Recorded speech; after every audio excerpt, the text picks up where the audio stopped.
heard about layouts, and you've already heard about templates, and you've already heard about page spreads. But visual hierarchy is a really huge idea.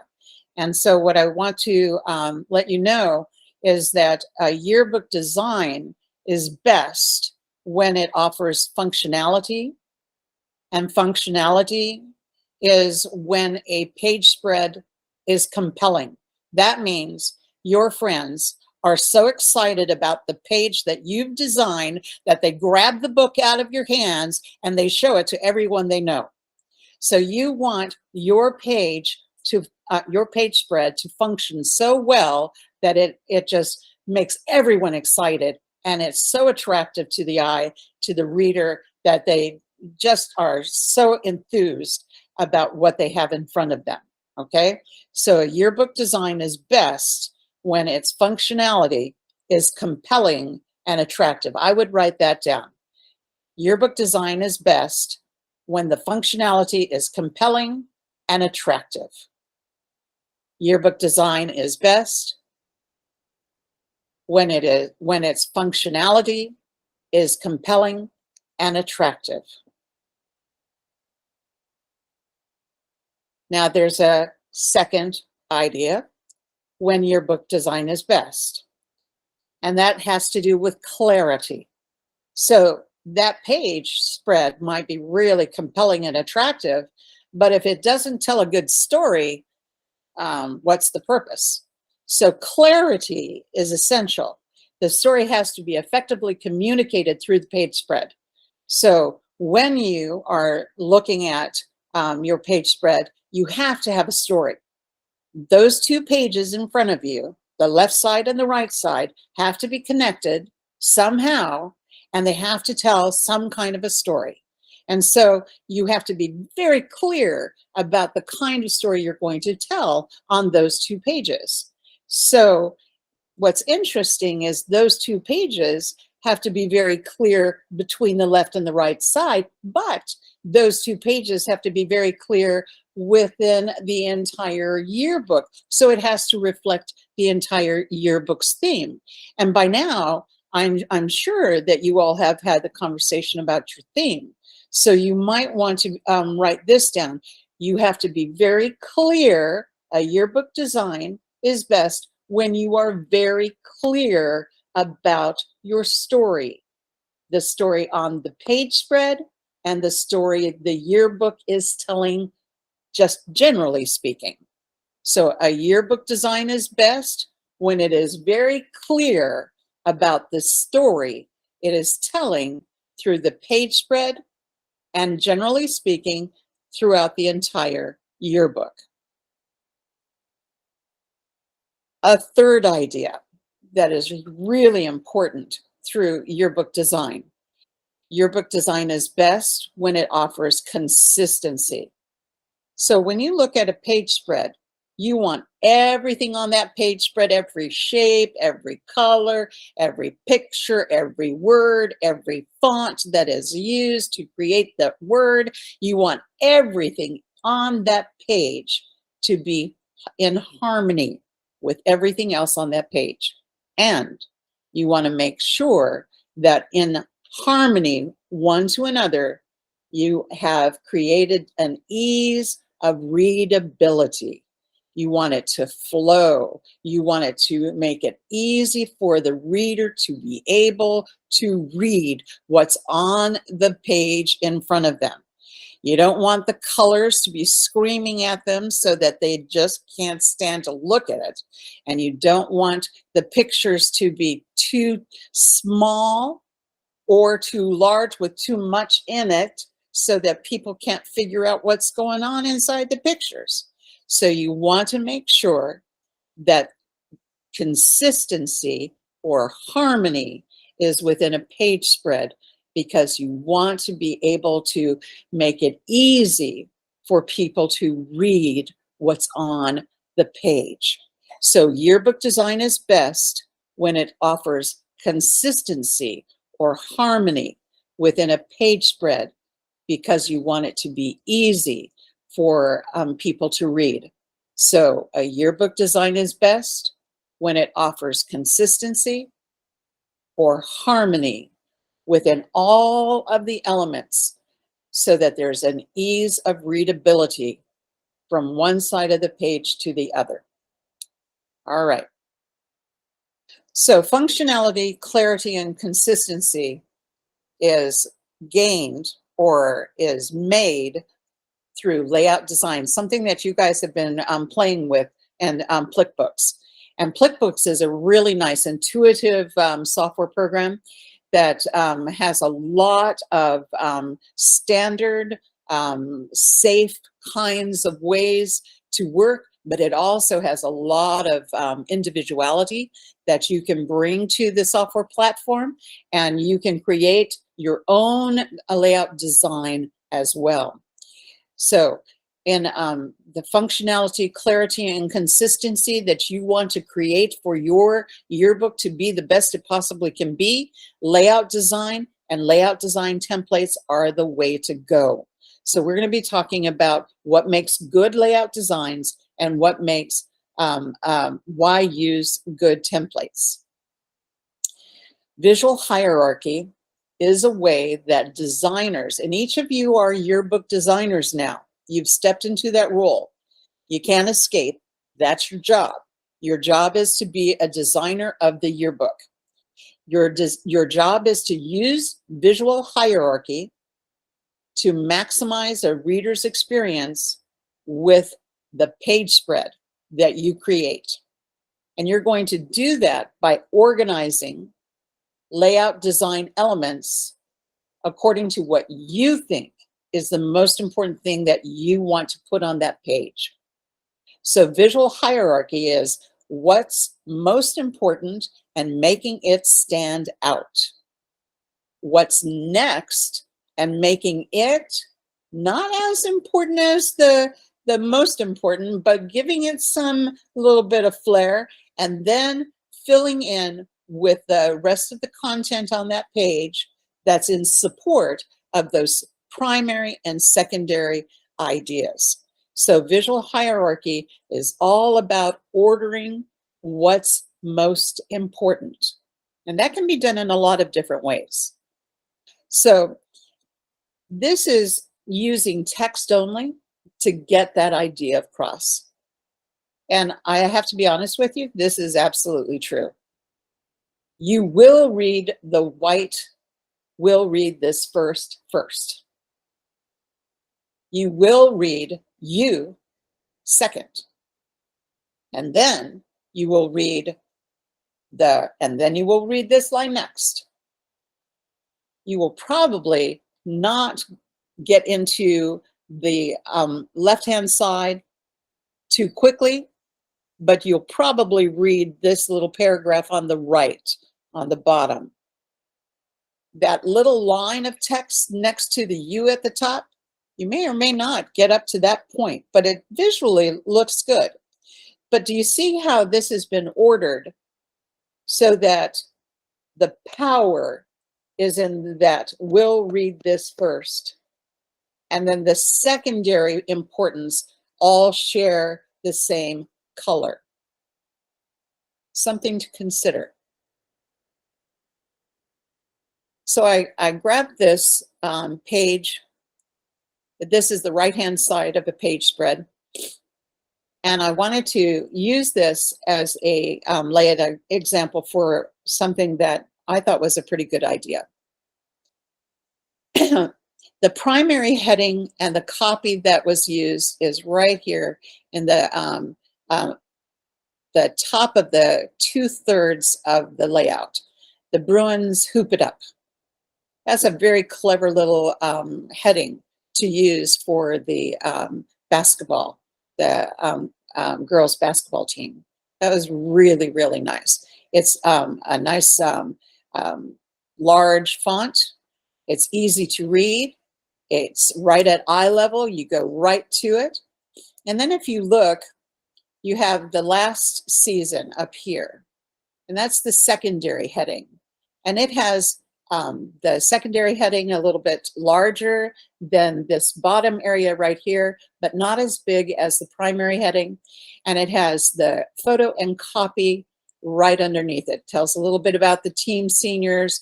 There they all are together, kind of hamming it up a little bit for the photograph.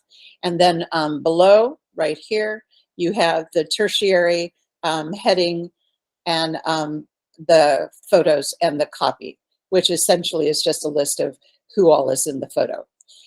Tertiary is a fancy way of saying third. So primary, secondary, and tertiary, heading, photo, and copy. So this person took the time, and it was a student who designed this. This person took the time to create a sense of order. They wanted to give the seniors a nice shot at importance. So they put them at the top of the page. So they kind of played a little bit with the order of importance. They knew that the entire girls basketball team needed to be given a nod. So Bruins Hoop It Up is really the primary heading. And I thought that they did a really nice job with this. It was a clever way to design this page. So here's some other examples of visual hierarchy in play. There are things called scale. I would write these down if I were you. Scale. Scale is putting the most important information largest. And then the second most important in a proportional kind of way you scale it down until the smaller pieces of information share the smaller sizes. Contrast. This is very important. Light and dark. They really give evidence to a visual pop in layout design. So you might want to consider contrast, light versus dark. Direction.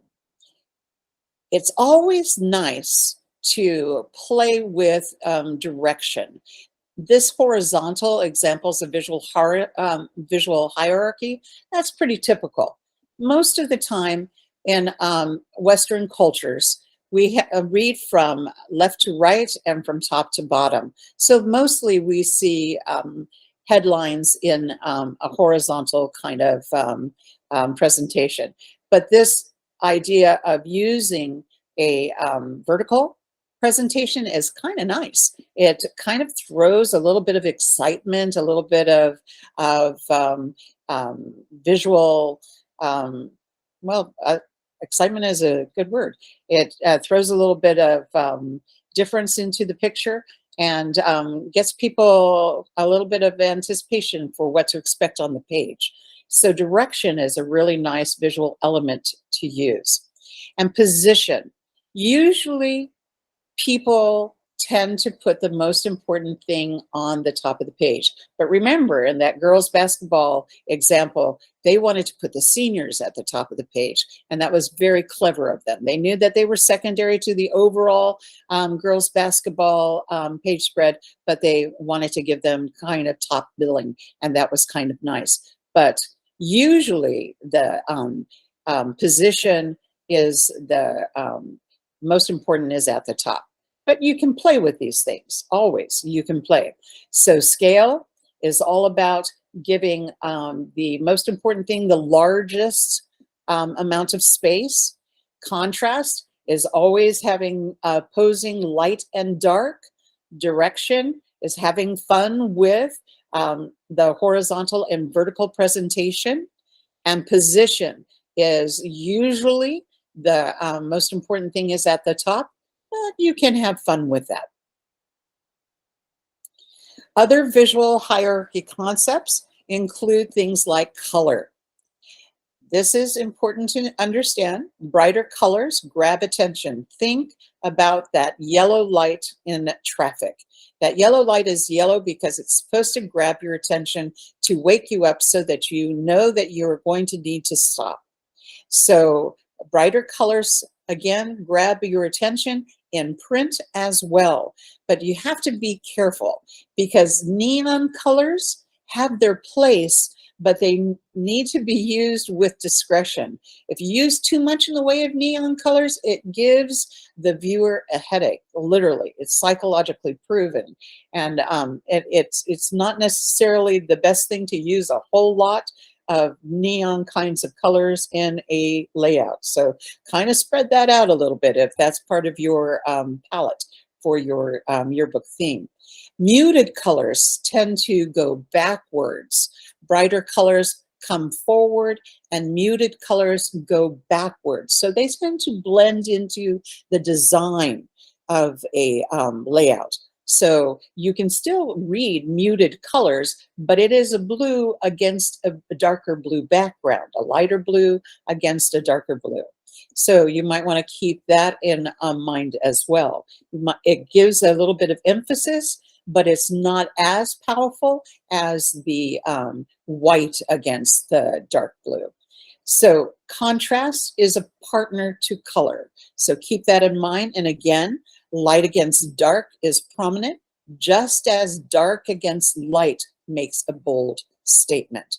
So brighter colors grab attention, brighter colors advance or come forward, muted colors or darker colors blend in with a design, they push backwards. They go backwards into the design. And then again, light against dark, contrast, and dark against light is a very good way to create bold statements.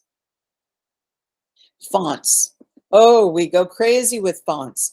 Fonts used to be mysterious. People didn't have access to fonts the way we do now. People have particular fonts that they are really, really, really happy with. And in fact, there's a war online among what are called typographers, those people who design fonts. And there's the war about a font style called Comic Sans. People hate Comic Sans in the business world. Fortune 500 companies do not want their employees to use Comic Sans. So fonts carry power. Don't forget that. Fonts carry power. They can really tell a story, carry a theme to its a desired end. So what I'd like for you to do when you are employing your fonts, the fonts can organize your design, so use them really, really well. The kinds of fonts that you select should reflect the theme and the style of your yearbook. Now, a theme and style of your book can be kind of confusing, so I give you an example right here. Let's say your yearbook staff chooses a surfer culture as the theme, the overall theme of the yearbook. So you can utilize the surfer culture in a lot of different ways to tell the story of the theme. But the style, we're not going to do 80s surfers. We're not going to do 90s surfers. We're not going to do 30s surfers. We're going to do surfers from the 60s. So then you have to look at the culture in America, in maybe California and Florida, about what the 60s looked like. And you want to interpret the 60s surfer culture in the yearbook. Does that make, oh, I hope that makes sense. I don't see you, so I can't tell. But the font styles that are selected would then have to be a reflection of the 60s and the surfer culture. So if you have already created your theme, and if you have already created your fonts, but you're just starting to create your layouts, if you feel like you're not quite connected really well yet with your theme and your style of your yearbook, or your fonts might not be connected real tightly to it, you're at the beginning of the year. You can make some changes, but I would not make more than 3 choices for a font. You would have a font for headings. You would have a font for the secondary headings. So primary headings would be a font style. and secondary headings would be a font style. And then for captions and the copy of the context or the content of the pages, that would be a third font style. Okay, so here are some other visual hierarchy concepts to consider. When things are close together, like they are here, these three little squares, that's called proximity, and that indicates a relationship. And you often find this when you have headshots of team members next to each other. And then when you have things that are lined up, see how this square and proximity and A and this rectangle and alignment and the D and direct, they're all lined up. Alignment directs the eye. So we know that's a nice clean look. And then we have all this empty space. If you use this empty space, or otherwise known as negative space, otherwise known as white space in the publishing world, it creates some emphasis. It's okay to have some emptiness in a page spread. Use it judiciously.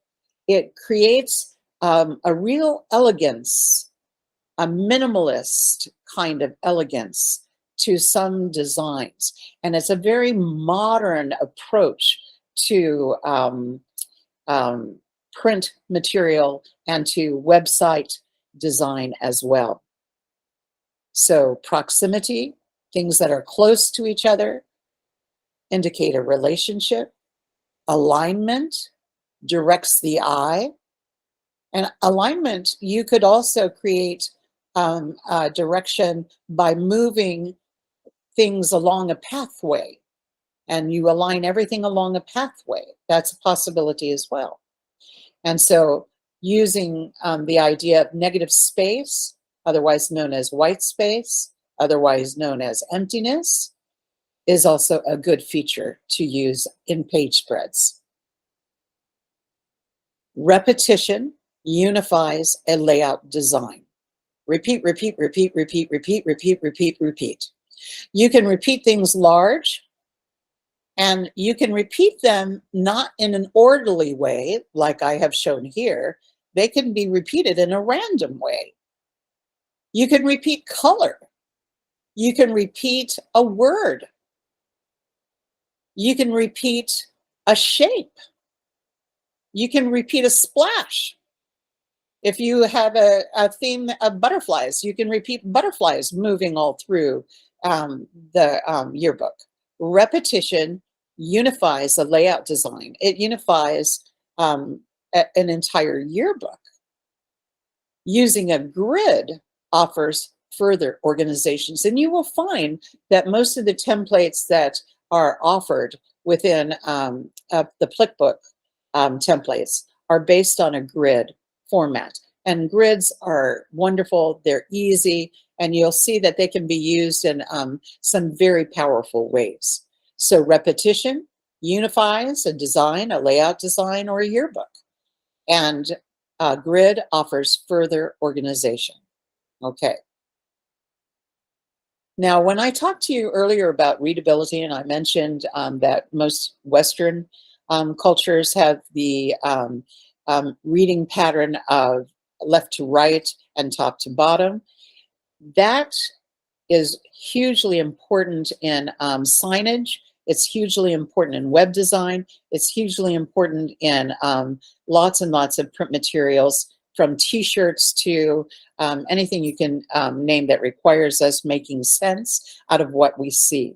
So there are two patterns that are commonly used when creating readability in layout designs. And one is a Z and one is an F. So you can see that you could have a headline here, and then you could lay out lots of different things coming down in a diagonal and across on the bottom in the Z. And in an, oh, sorry, whoops. And in the F, you can have a headline, a subheadline, with lots of things in between here. So a Z and an F are common patterns that you would basically see in a readability for ease of being able to read the content on a page. So something to think about. Okay.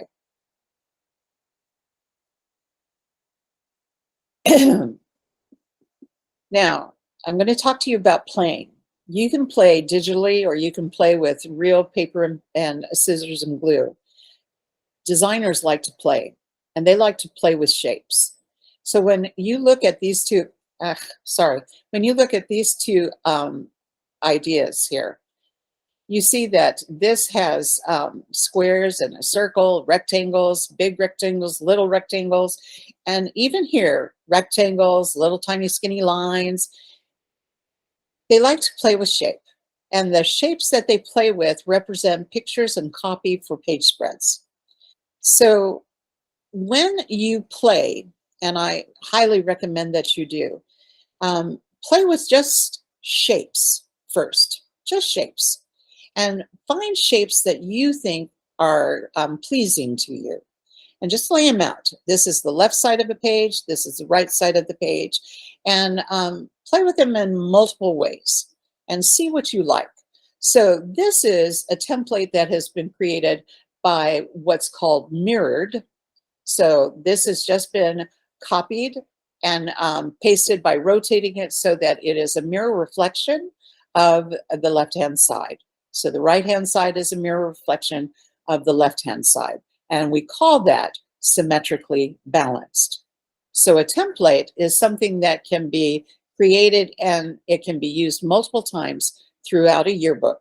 But if we did a yearbook with only this as a design, it would be kind of boring the entire time. So I highly recommend that you play with it. So this is that previous layout, that the bottom half has been cut apart and it's been rotated so that it is flipped, and it's still related, but it looks different. And so templates can be cut apart, they can be flipped, they can be mirrored, and they can be reorganized, and yet they are still visually related. And that's important. This again is a symmetrically balanced idea. Now, the one on the left is not. This is called an asymmetrically balanced layout design. There's some kind of rich power that asymmetry brings to a layout. It just brings out just a wonderful loop of energy. So if you begin at the upper left-hand side and make your way around like the Fibonacci sequence, you will make your way in the golden mean right around into, and you're trapped. You're trapped on the page spread. And that's what you want to do. You want to make it so that your page spread just makes people want to stay there. And that's kind of fun when you work with an asymmetrically balanced layout. So if ever you get stuck and you want an idea for something fresh in your layout, you might want to play with scissors, paper, and glue and just brainstorm with shape and see what you can come up with to make a little bit more excitement in your page spread. Okay, now here's some big ideas that you might want to consider with layouts. Now this is a layout that's called a columnar design, and that's basically speaking columns. And columns need to be organized in such a way that they avoid being in the center of the page, because the center is something called the gutter, and that's where the book folds. And you want nothing of importance really being in the center of the book where the book folds. So you want to make sure that when you are designing with columns in mind, that you keep the information towards the center and the photos towards the outside, because you want the first thing for people to see are the photos, and they're then led to the content, the information, towards the center. Okay, so be consistent with the placement of columns in spread design. So for clubs, they had like 3 or 4 different pages. So they played with the placement of the color for this particular layout spread, but each one of the clubs was a columnar design like this. So there was a very nice consistency and functionality and clarity of the story of the clubs at this school. Now here's this grid. Now this grid was 2 different 2-page spreads. Now the gutter went right here. We had to play real carefully with this so that we didn't get any kid in the middle of the gutter. But I have to tell you, this was beautiful, and this was a layout from a 2020 yearbook. So COVID was at the high, and we were all in lockdown. And these are seniors who didn't get a prom, they didn't get graduation. It was a mess for these kids. These kids were beautiful kids. Anyway, a senior brought a design for a T-shirt that was based on an album, and she redesigned it somewhat to meet the needs of her fellow classmates. And that's the designer right here. And this is a little bit of what she wanted to tell her classmates. And the yearbook staff convinced the admin that the kids needed to have a free shirt. And so there were like 1, 2, 3, 4. There were 2 2-page spreads, 4, no, maybe 3 2-page spreads of seniors and their T-shirts. And we were able to get a picture of everybody putting their T-shirt on. It was very socially distanced and the whole 9 yards. We got everybody's photo in this. So we made sure that we got a gift for the kids. Anyway, grid design. It worked really well to tell this story. Okay, so evenly spaced rectangles, consistent pattern. Use those grids and rulers that are available in Plickbooks to create the shape that you need. But notice that the grid doesn't take up the entire 2 pages. We have a wonderful heading, and we have some copy with a secondary heading on the right. And proximity was used to tell her story as well. Then this is called a geometric design. Columns were used for the story. Again, this is from that COVID book. And this student was desperate to figure out what he could do to tell the story, and decided that the combination of lines and curves and shapes was something that would give him creative freedom.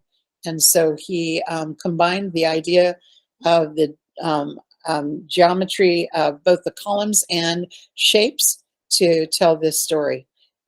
Be not afraid to experiment and give yourself a little bit of freedom. Lead photos, huge. Okay, our track team, track and field was, we didn't have a lot of photos because of COVID. And I have to tell you that the lead photo was an amazing idea for this particular page spread. So